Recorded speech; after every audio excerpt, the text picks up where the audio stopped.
uh, recording. Good evening, Mm-hmm. everyone. Thank you so much for tuning in on a lovely, lovely Tuesday evening. Um, and I'll just give a short introduction about myself, and I'll introduce Dr. Yogesh for those who uh, do not know him. I am a psychotherapist, and I have been uh, associated with Dr. Yogesh for many different modalities. He's been a mentor, he's been a teacher, he's been a guide, and uh, this topic of compassion fatigue, when it came up and when I was looking into it, Dr. Yogesh was the first person that kind of came to my mind because he's spoken about it in very subtle ways, and I actually realized the importance of talking about it, bringing awareness about it, and that's why I didn't find, or I didn't think anyone apart from Dr. Yogesh could do justice to a topic so vast as this. And so uh, over to you, Dr. Yogesh. I think I would let you introduce yourself. I think you would do it best. And let's enjoy the next about 45 minutes, and we'll take on some questions towards the end. And it's a very relaxed, we're not kind of doing this as a webinar or anything. It's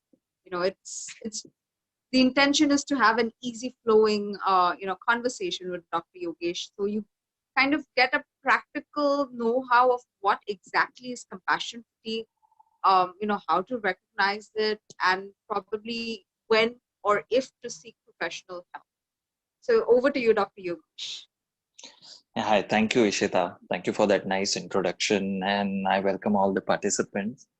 And when Ishita told me that let's do a kind of a chat, it is not like an interview, and on a topic like compassion fatigue, and I was really happy because there's so much on the net written about it. There's so much work done on compassion fatigue, and yet there is so little awareness about it also.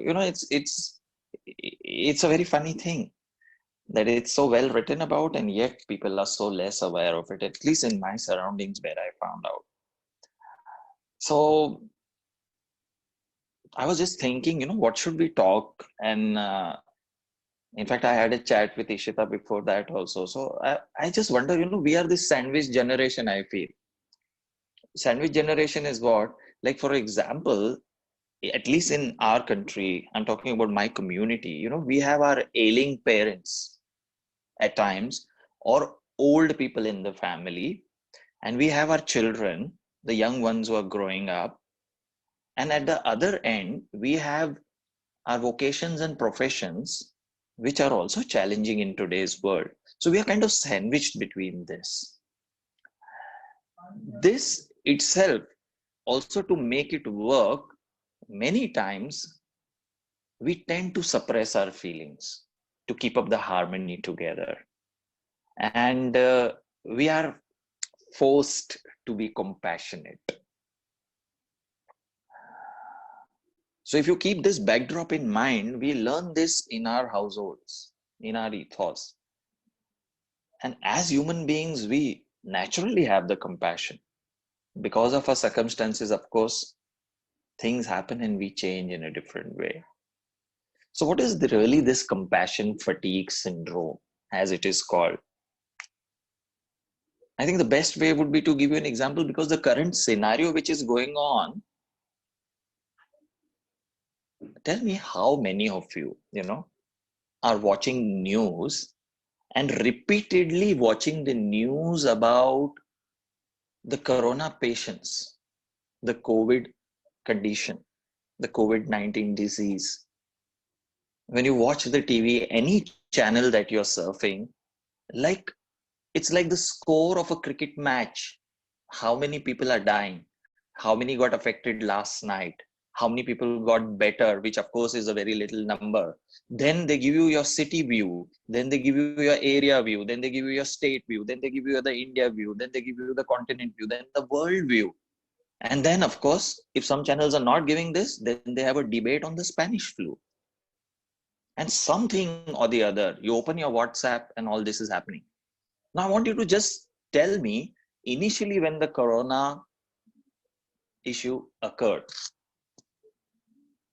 and now after so many days of lockdown, is your response same to the news or different? That will make you understand what compassion fatigue is. Just check. Initially, how it was that you wanted to know what is happening, and when you saw some workers who have to leave their place and go back to their village and they have no transport, they're walking in the sun, blazing sun, they don't have shoes, they've tied the Bisleri bottle with ropes on their feet, and they're walking with a huge bag on their head, and the kids and the small babies in their hand, the women and the men, everybody walking. What happened to you initially? Check that. So someone has mentioned I got sad with the mistreatment to doctors.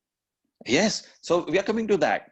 So when you see these pictures repeatedly of these traumatic pictures, if I may use the word, see, mostly I think this is meant for doctors, nurses, paramedical, therapists, people who are caregivers. But I believe we all are caregivers, no? At least in our family, we do give care, right?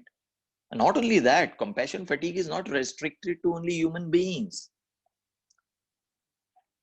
What is really this compassion fatigue? So when you are feeling and seeing the trauma of others, the distress of others, when you're seeing the sadness of others, when you're seeing the suffering of others for a prolonged period of time, you go into a state called as compassion fatigue, which is nothing but that now you decide, I don't want to see the news, maybe I will check it just once a day.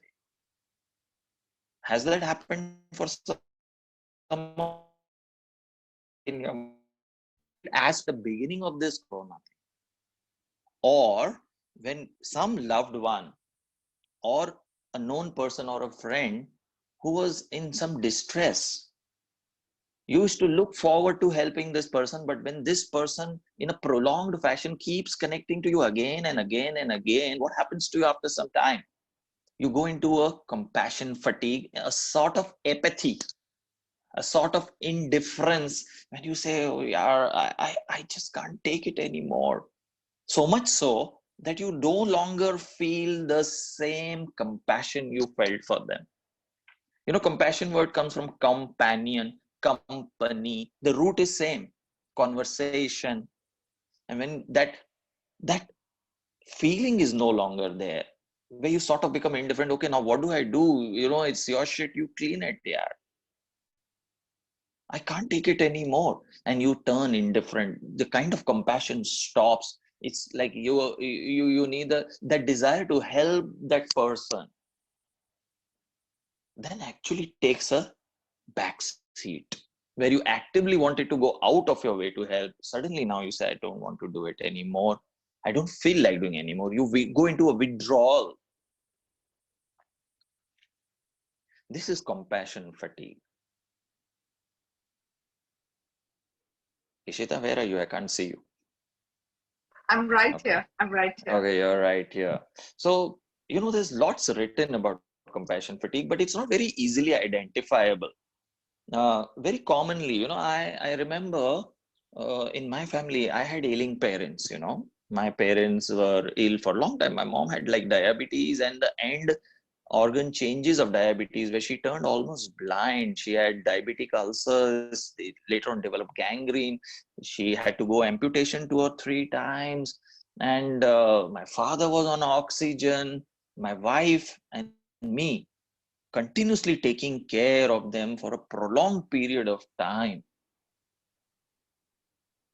I saw my wife going into compassion fatigue. She went on doing her duty. Luckily, I could identify it and I counseled, and she was out of it very fast. The beauty of compassion fatigue is if you identify it early, the reversal is quite quick, quite quick. And one has to differentiate this from another thing that is called as burnout. Have you heard of burnout? Have Yes. you, yeah, some people who are like working continuously, not taking holidays, not taking a break. They're doing something which maybe they're not very passionate about. They're doing it because they have to do it. What happens to them? They go through an exhaustion. The signs and symptoms are very similar, whether it is compassion fatigue. So I'm going to be a little technical and academic here, because here it's medical doctors, paramedics, nursing staff, caregivers, therapists, etc. So you need to know this differentiation, because the handling will be a little different for most of them. So for example, let's take compassion fatigue that we talked about. We spoke about burnout phenomena. The burnout phenomena is when you're doing something which you don't like, or maybe you're doing something which you like but excessively, without a break, and suddenly you lose enthusiasm for it. Now this is different, though it looks quite similar. The end effect will be same. So let me give one easy example to understand what I'm trying to say. Ishita, is it okay? Am I going correct? Am I audible, and the speed is okay? Absolutely. Yeah. Absolutely. It's Okay. perfect. Okay, so let me give you an example. Let's say the respiratory system. Okay. uh, if there is an illness like tuberculosis, if there is an illness like COVID, if there is an illness like asthma, if there is an illness like emphysema, now these are different illnesses. Yet the signs and symptoms of respiratory system being affected will be breathlessness, cough.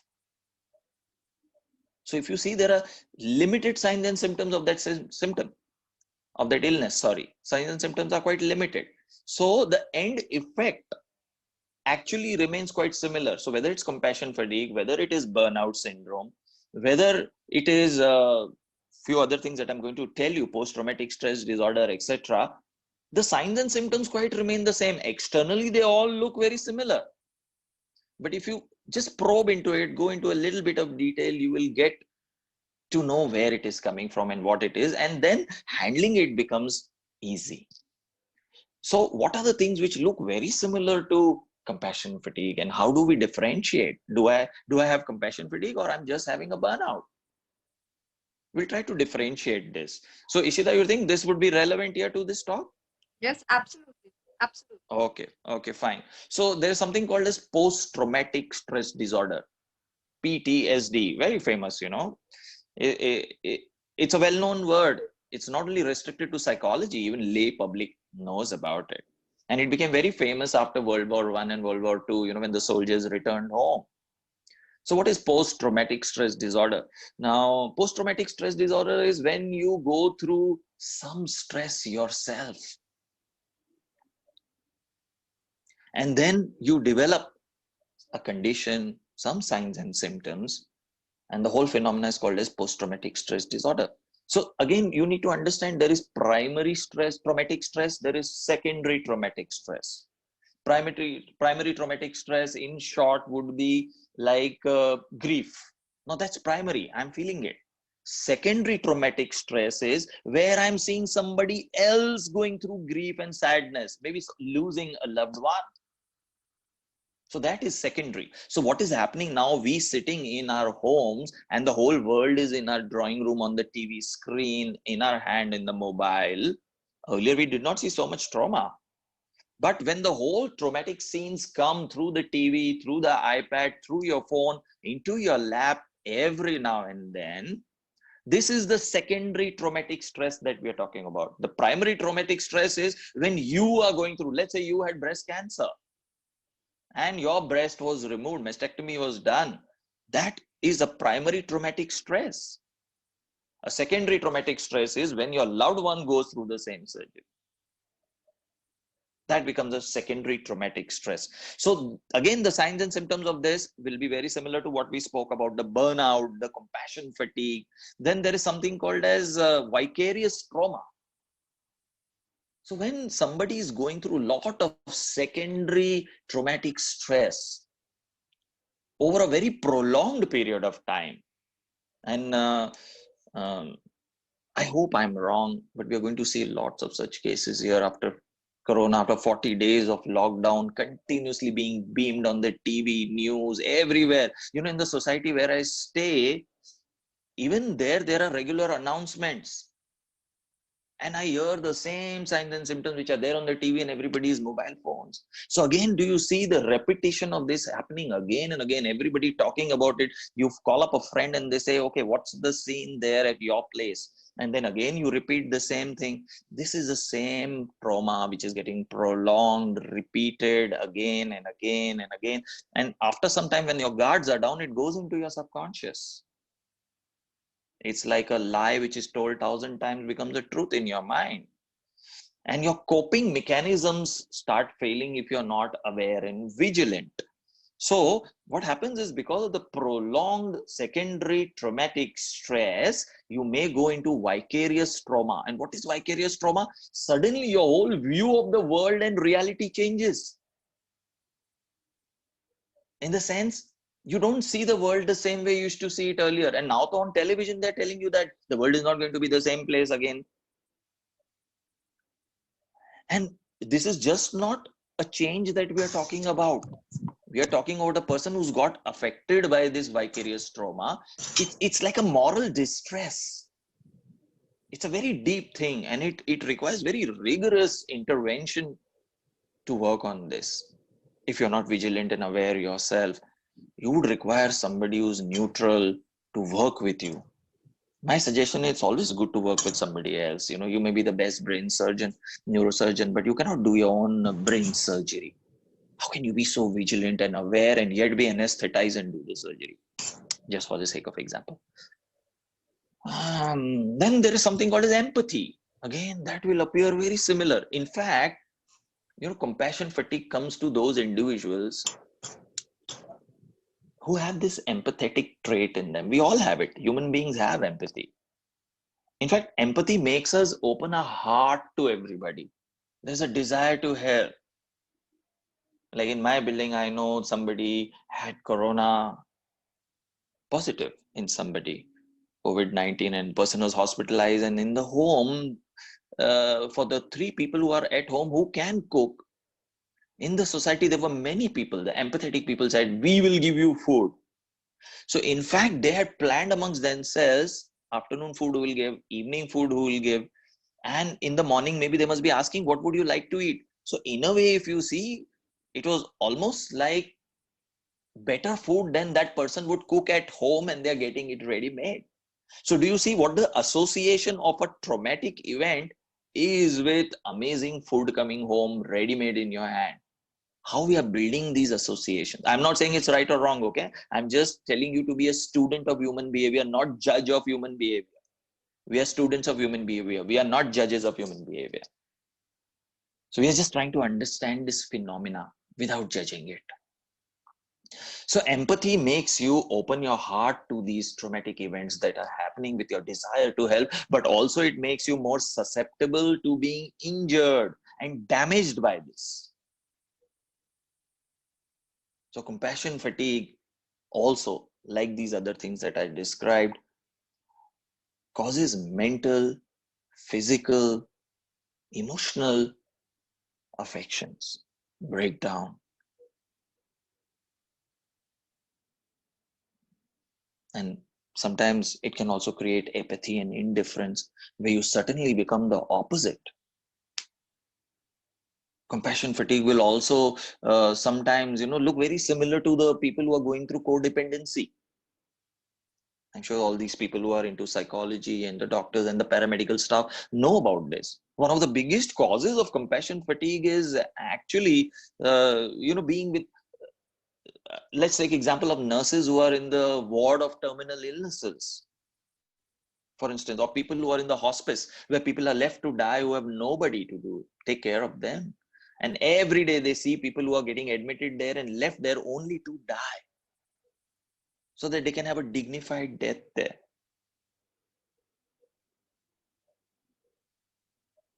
So what really happens here? There is a mental, a physical effect that happens onto these people slowly, and there's an emotional withdrawal and erosion that happens.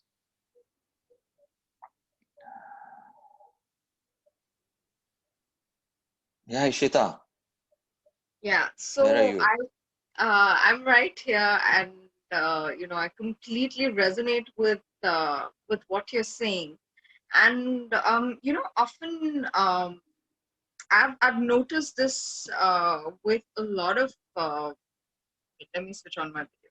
I've Yeah, noticed this with a lot of people, with a lot of doctors. And I think we spoke about this a few days ago only, where um, you know, a, an emotionally challenging or traumatic event actually triggers their need to kind of, um, you know, uh, I won't say serve humanity, but save humanity. Um, and then, it kind of, they reach that burnout with various different ways, with their relationships, with a lot of other things, including finances, because as you clearly mentioned, the associations that start building up are very warm, and I've seen that, and that shift from wanting to save humanity to wanting to serve humanity. I've seen a complete difference in people who have overcome that compassion fatigue, and this person that I'm talking about is actually a surgeon. And citing an example here, this person chose medicine because he wanted to rescue um, others, because as a teenager he felt he was not rescued as a child. So he made his life mission to kind of rescue. And what happened was, he was a brilliant surgeon. He is a brilliant surgeon, and he's very good with medicine. But when it comes to the flip side, his personal relationships with his family, with his spouse, it was all compromised. And that's when we realize that he often had to kind of go out of the way and kind of be compassionate with his profession, but he couldn't kind of keep that facade on where he could be himself.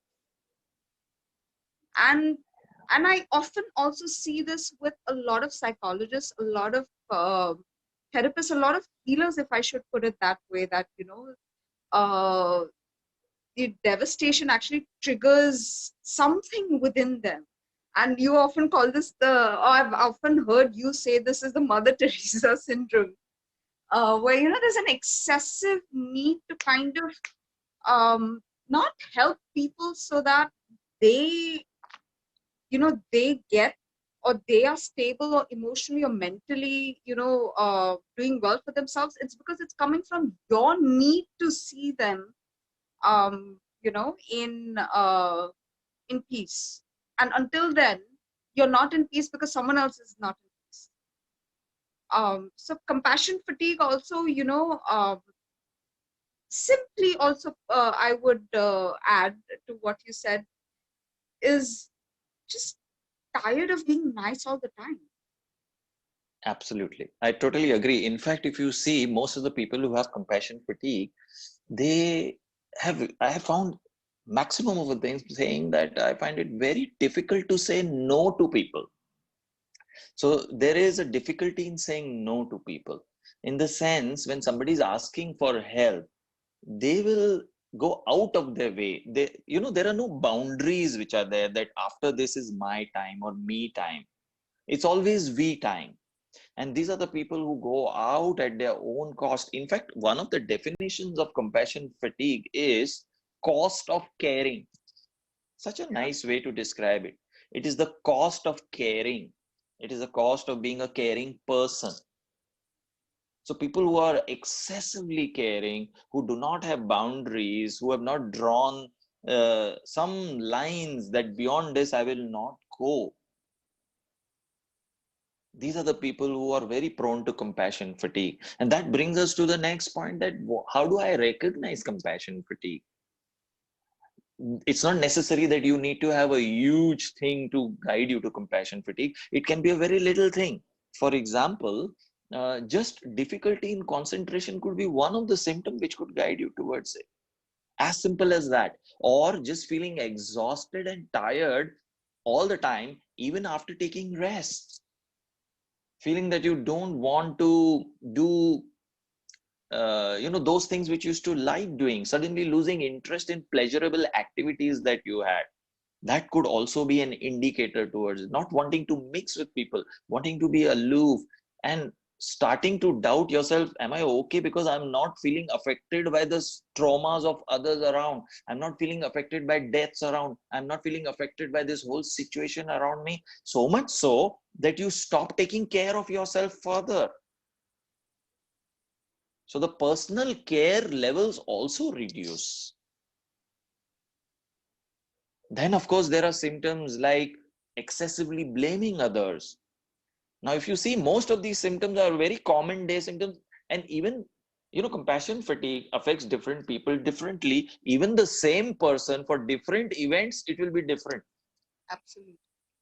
and Absolutely. also to different extent. So one needs to be very vigilant to see the whole picture. So it's good to basically actually be viewed by another neutral person rather than you trying to view and diagnose yourself. And especially, I've seen this happening in people who are in therapy, in the sense, people who are therapists, they give so much of themselves. They hardly go for therapy themselves. How many of you therapists who are here? How many of you nurses who are here? How many of you doctors who are here? How many of you healers who are here? How many of you who are basic caregivers who probably may not have a label and name? An ayabai and ward boy in a hospital ward also is a caregiver. Your milkman who comes to you and gives you milk, taking the risk every day, even during this corona situation, is a caregiver. The So courier guy, the delivery guy who's risking his life for 20 rupees commission for your packet to be delivered to your house is also a caregiver. So I would like to add, it is often noticed that a lot of these nurses or matrons who have, been in hospitals for a very, very long time, you often find them very rude and, uh, you know, they're just on the face. So much that a lot of doctors are also scared of these matrons. Yeah, And that reminds me of the movie Anand. Sorry to interrupt you. You yeah, remember the matron, Lalita Pawar? How is she shown in that movie? Do you remember the movie Anand yeah, with Rajesh Khanna? Right? yes. She's shown as this stern, strict matron, but the heart is very soft and compassionate. So, Also, in fact, irritability and being tough could be an outer defense mechanism for you.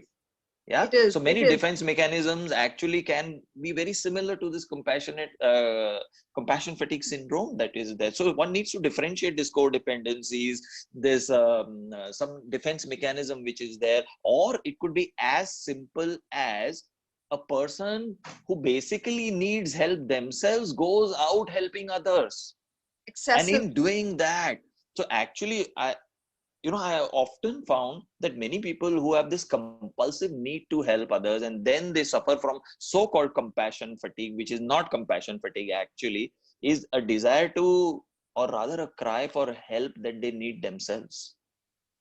So one needs to understand the backdrop. Are they coming from a void which they're trying to fill up by helping others and then they go into so-called compassion fatigue? Or it is really coming from secondary traumatic stress which has led to vicarious trauma which is happening. So this one needs to understand so that you can handle and treat it accordingly. And all therapists, all psychotherapists, healers, therapists, doctors, psychologists, mental health workers need to know this, especially now in the current corona situation. Also, I think we discussed this again. The reason why compassion fatigue also at this point is so much more visible in people, because as you often also say, and it's a fact, the universe works in balance, right? Giving and receiving. So we are at a stage where we are just giving. We're just giving that compassion. We're giving, uh, you know, uh, as as you said, we are not able, there are a lot of things on TV, on our mobile phones that keeps coming, and we are helpless. We feel pity for these people, and we are absolutely helpless, and we are tired of that helplessness. And because we have given too much, if you see those who just keep giving and have the receiving block, I think this is something that I also ended up discovering with Dr. Yogesh when we did a class together. Was that's when I actually recognized compassion fatigue in myself. That the receiving was blocked. There was just giving and more giving, because the association with receiving, I mean, had to be worked on. So I mean, if you can elaborate a little bit on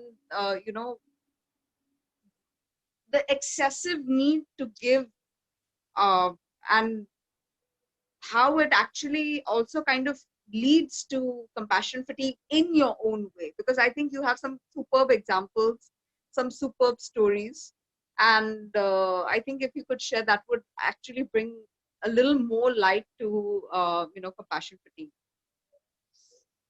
Okay.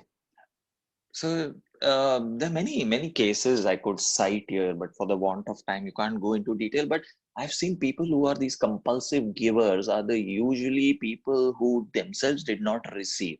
So let's say I give a lot of love. Now it can come out of genuine compassion, or it can come because I did not receive love in the childhood. So then what I do is I give them what I did not receive. Very commonly you see in parents. If I could not do something during my childhood, I see to it that my child does it. It's the same phenomena. But since our topic is compassion fatigue, let's restrict to that. So those do-gooders, the people who open their hearts up and then they become more vulnerable to be hurt, they get mentally and physically eroded, spiritually eroded, emotionally eroded, is because somewhere they are missing self-love. Now, this is a very deep thing. When I love myself, I create boundaries, even in my compassion.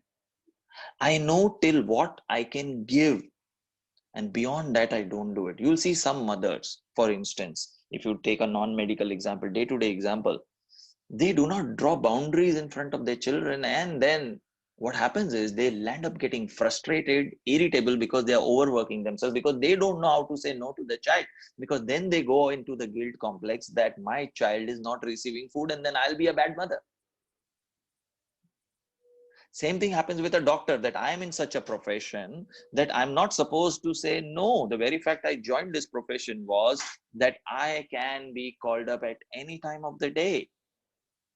Same is for the nurse, same is for the healer. The healer is told that for you, it is a divine opportunity to heal. The very fact somebody comes to you for healing or for therapy or counseling or advice, it is your divine duty. You are blessed to have somebody coming to you. So what they do is they set aside all their priorities, even personal care, and they go for it. And in the end, they suffer from compassion fatigue.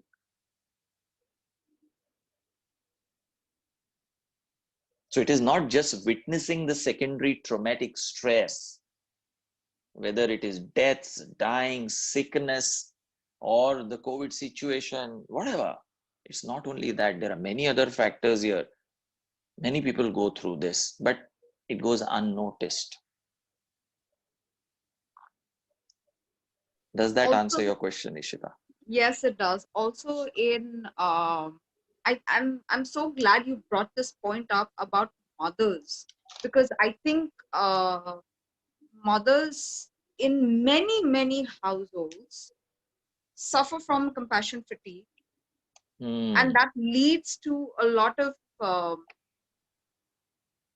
later on mother wounds, and all those complications, and this is something that is not really recognized nor spoken about, because if it is, then a lot of mothers feel guilty about not doing enough for their child. Also coming back Yes. to, a medical perspective, compassion fatigue, I've seen signs where, doctors often, uh, it was a doctor friend of mine, himself became so oblivious to the amount of deaths that were happening around him. That, any personal tragedy or anything that, was potentially, uh, disheartening from another's perspective, just ended up stoning him from feeling his emotions. So this is actually a very, very classic sign, and I think, according to World Health Organization, also at this point in time, India is leading with depression cases. In True. Almost 45% of doctors in the country today are clinically depressed, and I'm using, words like depression on a very clinical level because it has been diagnosed. Most doctors today are overworked because we are an overpopulated country, and with that there's not enough mental health care that's given, and that is something obviously post COVID that we're going to see. We are going to see a lot more need for mental health caregivers, but I'm just saying that, it's not recognized, there's no awareness around it, and even if there is, I think there's a lot of guilt around it also, that, I should not be feeling compassionate enough. True. How can I feel indifferent or How apathy? can That's I the feel definition of indifferent? compassion. Yeah. How can I be It's just apathetic? How can I not feel the absolutely, suffering of I others? have Yeah. to, I have to, if I'm Yeah. not Because then available.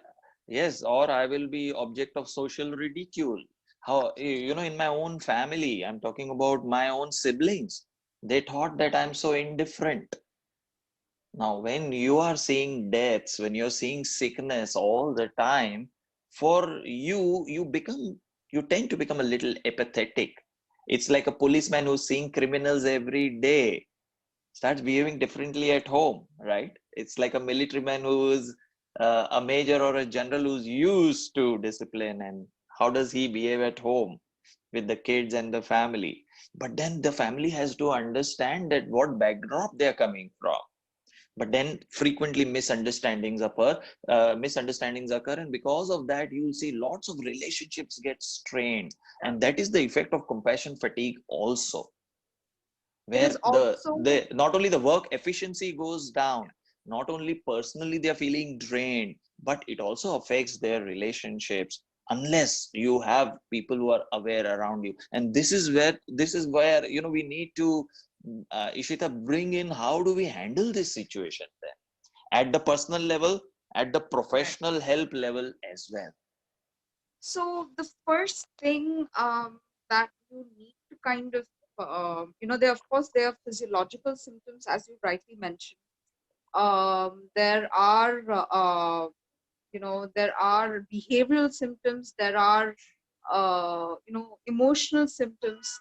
And I think, if there's someone who can really recognize this, is is a trained therapist who is aware about compassion fatigue, who has probably worked on their own compassion fatigue, because it comes with the profession, and I don't think there's anything to be ashamed of. So the first step is actually approaching a professional and telling them that, what, these are my symptoms, and this is what I'm experiencing, and I think I need that guidance or assistance to overcome whatever I'm going through. Because someone else has also asked this question. The thing with a lot of mental illnesses in general, or, a lot of these syndromes, is they overlap each other. And that is why you need someone who's well versed with psychology to understand this.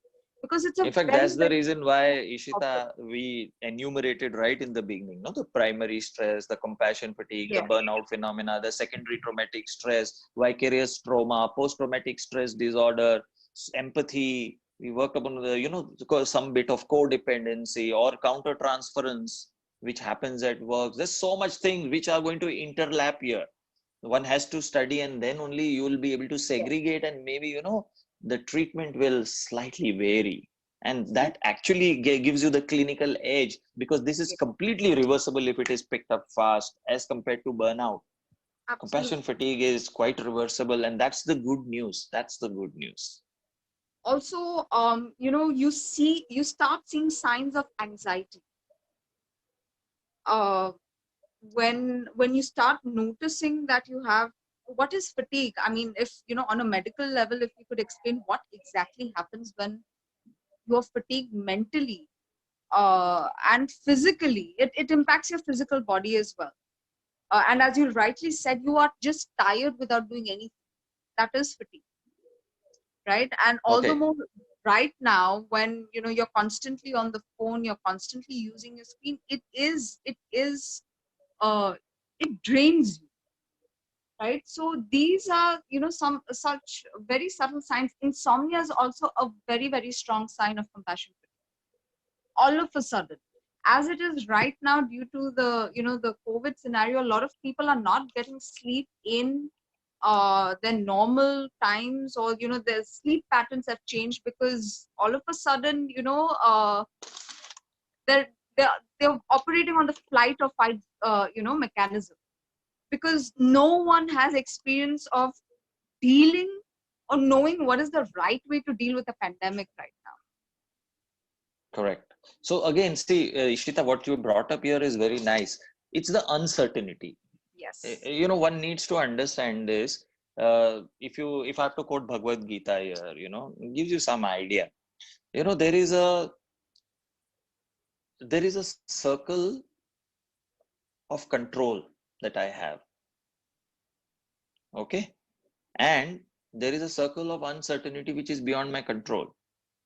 Now, these are the two reactions when when we are exposed to a situation, a traumatic situation, rather than having those things, that what it is going to lead to and what damage it is going to do, etc., etc. All that is right. One needs to be grounded and take that into reality.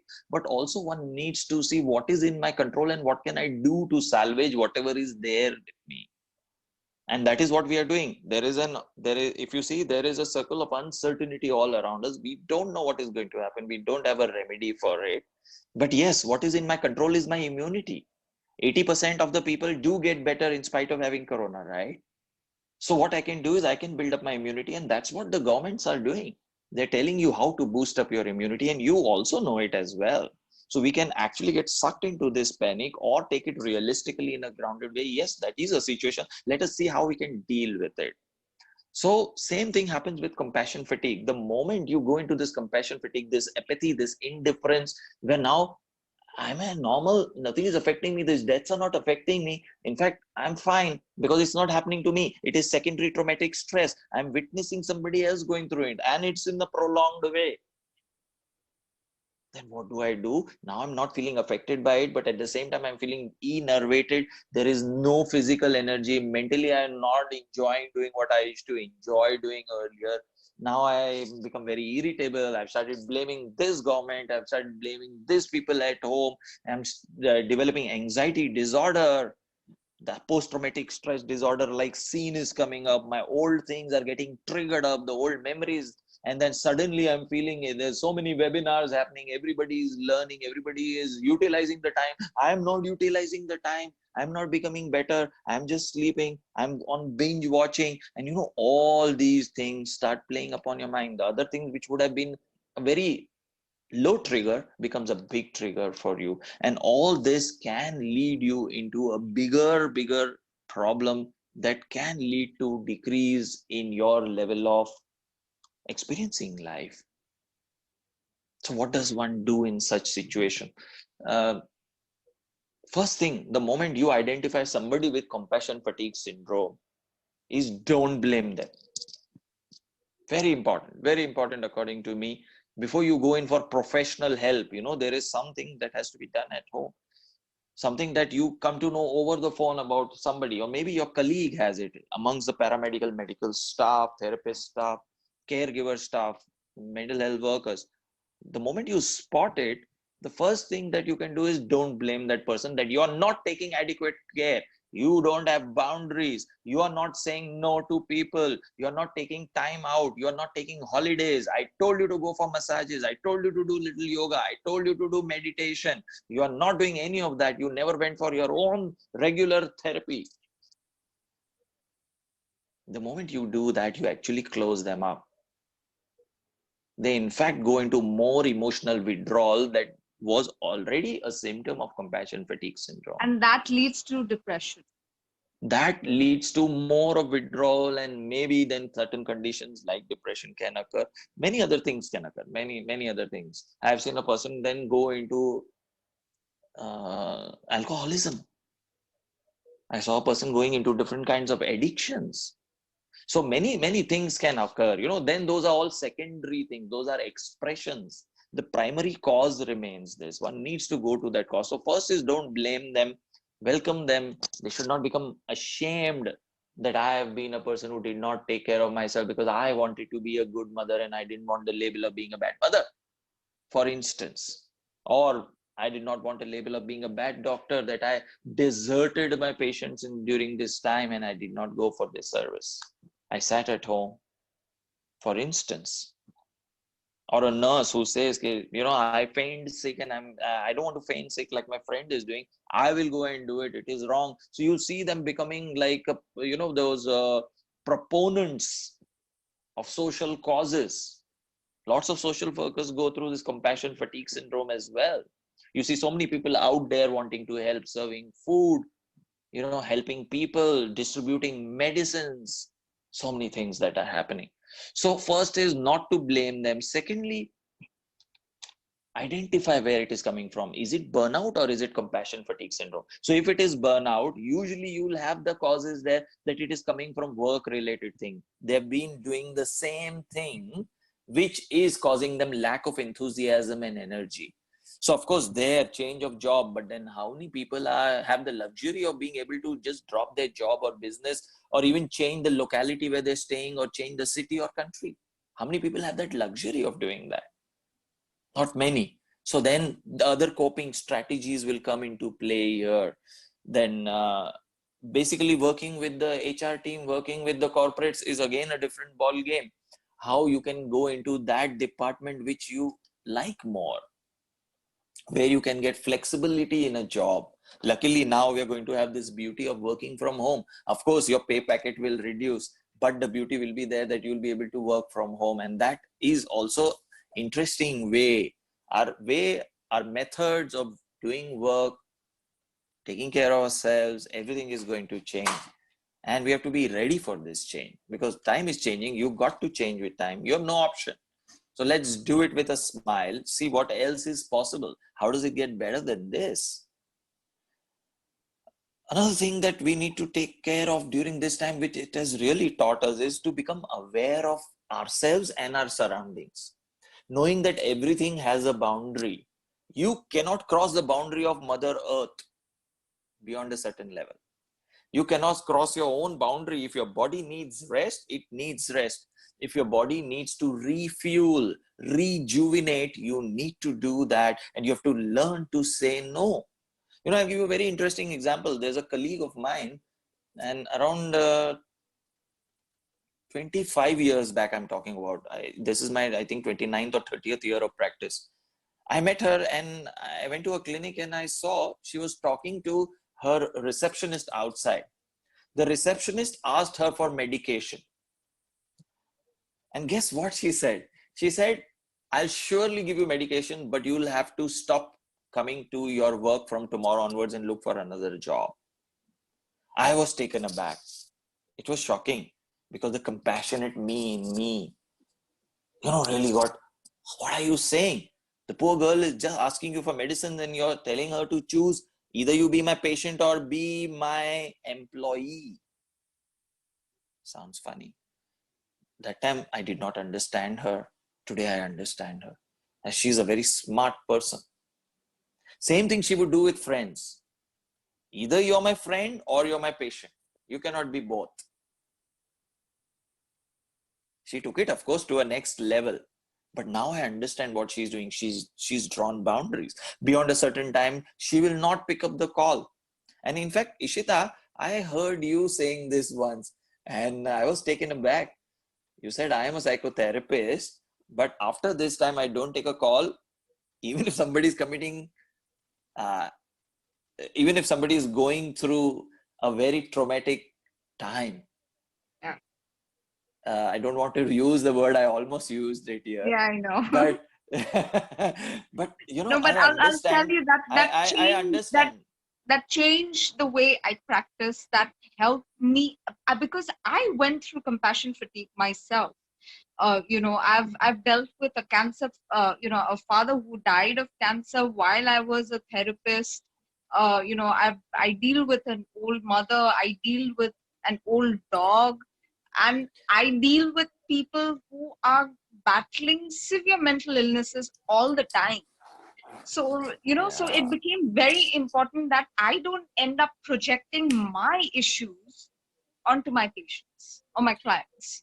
Wow. So you actually became aware to it and you took I steps did. in time because you I were did. also going through the sandwich generation approach that Absolutely. I was telling you, Absolutely. right? Because, uh, when you are going through something like compassion fatigue, and if your work involves being in you're in traumatic situations, where you're dealing with traumatic situations all the time, so much that even in a personal relationship, your guards are up, your defenses are up, and you have to kind of draw that boundary that, what, in this relationship, I'm not a therapist, I'm not a doctor, I'm not a psychologist. That is very important, and that is one of the first steps to also overcome or start your journey of overcoming compassion fatigue. That beyond this, I can't do anything more for this person. In fact, Ishita, I remember when I came to know and I became aware of this compassion fatigue many years back.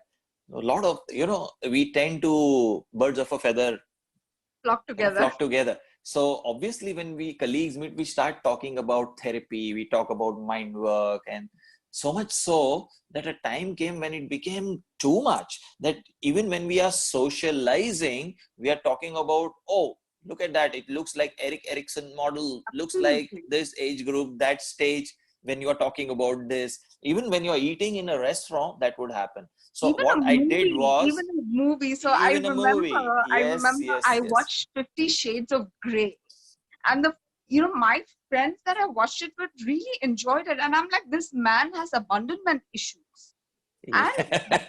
and so you can't have a normal conversation also with anyone if you're a doctor, if you're a psychologist, because conversations just kind of end up coming onto that, or you try to become that. Also, for a lot of people who have had to kind of mother their mother or father their father, you find that compassion fatigue there also. Yes, um, yes. So especially in a relationship of love also, where you are the therapist in the relationship rather than being a lover, though it looks like a love relationship, but you are actually taking care of a broken down other person, whether boy or Absolutely. a girl, man or a woman. And that is also like compassion fatigue, where there is prolonged period of seeing the trauma of the other person going through damage, and then in the end, when you cannot say no and draw the line and you go through it, also then you damage yourself. And that brings me to the point that we need to draw this line, that when we meet doctors, paramedics, therapists, healers meet, you have fun together. There is a time to discuss cases, and once that is over, you just have plain simple fun. You you can be yourself there. You don't need to give a therapy to your friend all the time. It's like I tell my friends, I'm like a taxi. Once you put my meter down and engage my services, only then we talk therapy. Otherwise, we are socializing, we are going to just have fun, we're just going to enjoy nature, we'll go for a trip together, we go for a movie together, and we just enjoy. But when it comes to analysis, when it comes to understanding, treating, and correcting and advising and whatever, taking care, yes, we'll do that at that time. So drawing the boundaries, understand this comes only when you love yourself. Absolutely. And also, So we have it's 5 more sorry. minutes. Yeah. I So would can I like just to complete add. this? So when you Sure, love sure. yourself, you become more self-aware. When you become more self-aware, you actually start working on yourself and you engage into those kind of groups where introspection comes, where your enrichment comes. Self-awareness is for enrichment. And Right. that's where comes the enlightenment in the true sense. And Right. then you will never suffer from compassion fatigue because you will know where to draw the line. Right. So yeah, we can talk about more of how to handle this in different ways. Yes. And how to treat yourself at your personal level before you go and seek the professional help. In case you cannot go for professional help, you can work on yourself, and then till you reach there, this is like a first aid. We can go for it maybe some other time when we have Right. more time. Right. Okay, so I want to thank everyone for joining in. This is quite a long topic and a serious topic of discussion. So this particular, on compassion fatigue with Dr. Yogesh, I've split it into two. This was part 1 today. Part 2 that we'll probably do sometime next week. We will be taking a live demo, a live case, where Dr. Yogesh in his own way will help that person recognize and probably, like he said, assist with some first aid tools, where, they can probably work on themselves. And we have a few minutes left. I'm opening it up for some questions if you have for Dr. Yogesh. Tanu has had a hand up for quite some time. Tanu, if you have a question, please unmute yourself and ask Dr. Yogesh. Or yeah, Yeah, Tanu, thank you so Shalini. much. Thank you so much, Ishita. Hi, Dr. Yogesh. How are you? Hi, can you even come on the camera so it'll be good? Maybe we can unmute ourselves and have a chat. Actually, Okay, doesn't I'm matter, not doesn't matter. that, right place where I can be visible very much. Actually, Dr. Yogesh, we were talking about saying no and, drawing a boundary. And then like, as a person, as a healer, whatever I'm understand how we are going through because of this fatigueness. I'm sorry, I'm not able to get you. Your voice is cracking. Maybe you could keep the microphone closer to your mouth like this. Be easier. Can you Am come I clear again? now? That you mentioned about that forgiveness, but I asked the question that when we are not saying no, so the people around us are also used of not hearing no. So once you start saying no, it's not acceptable. Oh, yes, you asked And me. then I've gone through it. yes, and then you also feel bad, then you feel guilty that am I doing something wrong, or did I do something which is not acceptable, or am I not a good person? Then you just trap yourself in that kind of thoughts and you keep on grinding yourself in those negative emotion thoughts and feelings.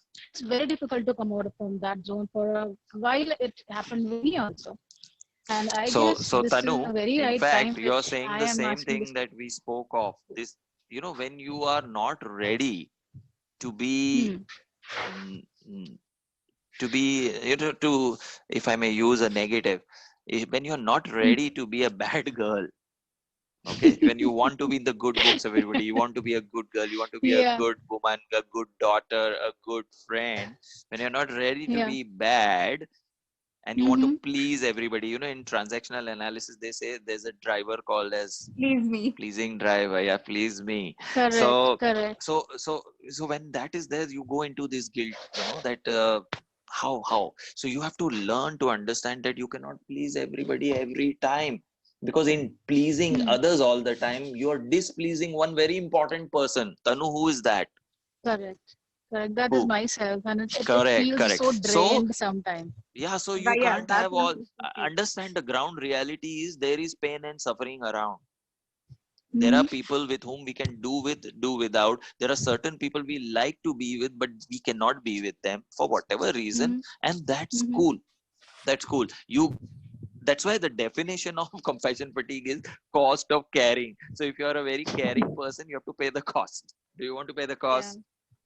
So it's like that. Yeah. So Tanu, again, this will come with awareness. As you're now becoming aware, you will realize how much can I be emotionally, physically, and mentally eroded. How much I'm willing to sacrifice and hurt and cut myself and give you.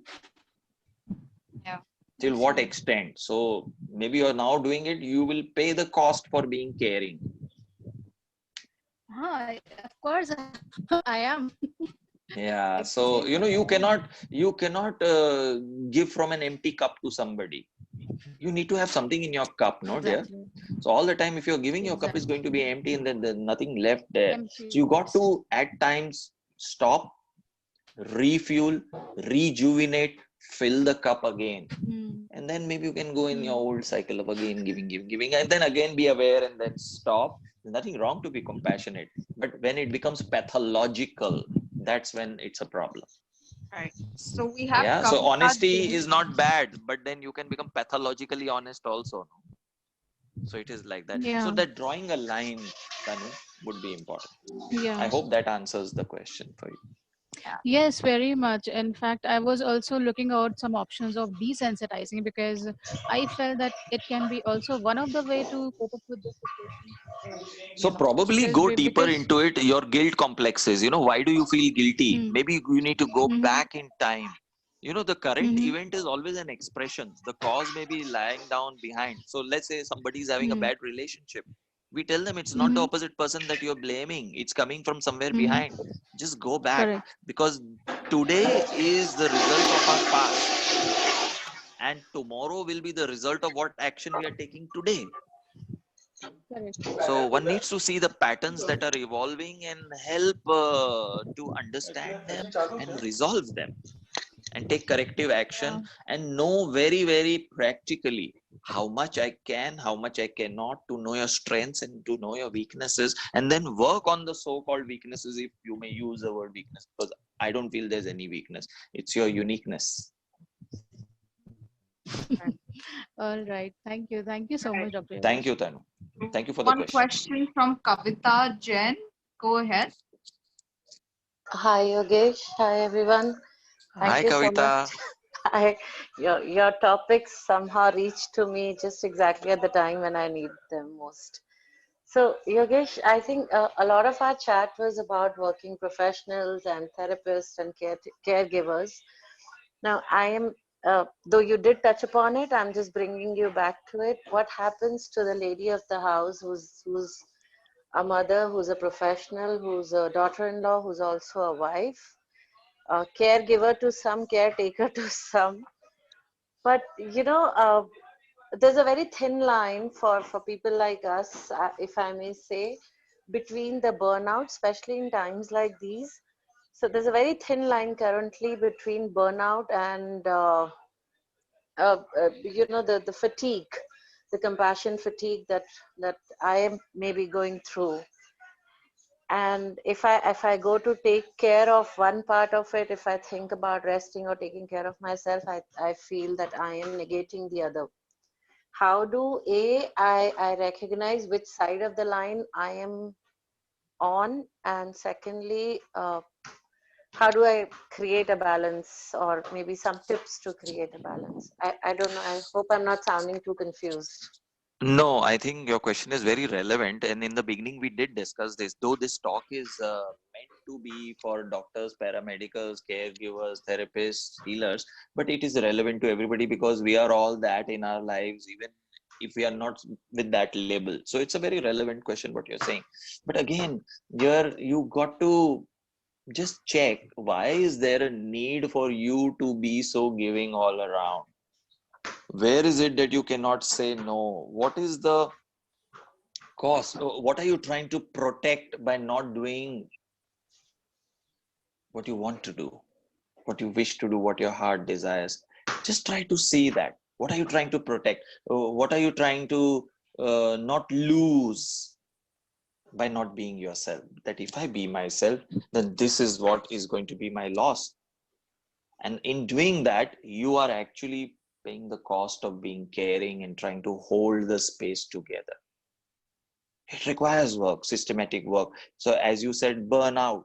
Now, is it compassion? Is this compassion fatigue or is it burnout? You will need to find out.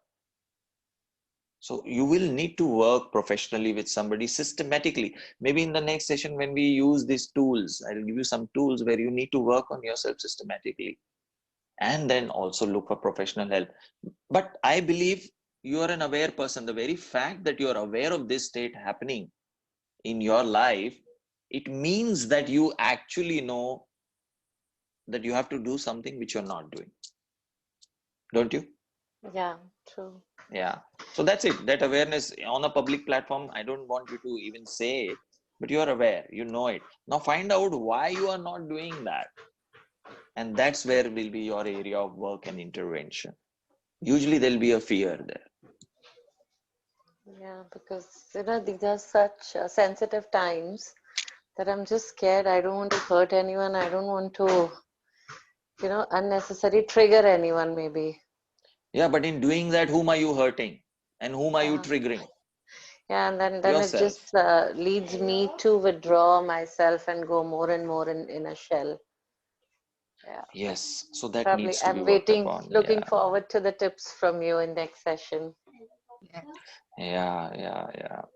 Yeah. There's a nice book, maybe you all can all refer to if you get a chance. It's called as Transforming the Pain by Okay. Pearlman. Transforming the Pain by Pearlman. It's a good book to go through if you get a chance. We all have wounds, all of us, including us. We are helping other people, but we also have our own wounds, right? Yeah. So we also have our own pains. We also have our own issues. But the idea is how we are coping up with it. True.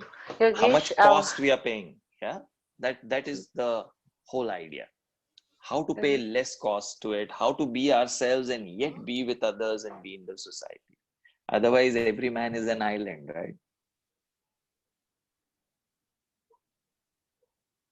Yogesh, my son just wants to say hi to you. Just 1 second. He's been just watching the video for so long. Just if you could give him a second. Hello, sir. Hi. He's saying hi to you. Thank you so much. Hi. Where did he get the haircut from? Because 40 days there's no barber, right? I Mama, don't have an issue, but he's got a nice haircut. mom and dad managed to do it for him. Yeah. See the hidden talents coming out during lockdown. Tell me about Okay. it. Atmanirbhar. Yes, Atmanirbhar. Yes. In fact, there was a joke today on WhatsApp. I think it's gone viral. The husband, after listening to this talks, got really motivated that to do Atmanirbhar, and the wife wanted to give him something for breakfast, and he said, "No, I'll take it myself. I just need to put the chutney." Yeah, there's smiles, so everybody knows about it. Went to the fridge and he put it, and after eating, he said, "It tastes different." She said, "Idiot, this is not chutney. It is mehendi."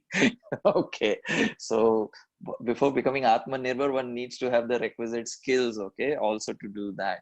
Become Atma-aware. Yes, aware. Right. Okay, any more questions? Or we can I think it's time, Ishita. We should wrap up. we should wrap up. Yeah. Thank you the so questions won't much. end. Thank you so much. Thank you so much, Dr. Yogesh, as always. And we will be doing the next one next week. We will be taking up, we will be going through a case and we will be taking it up.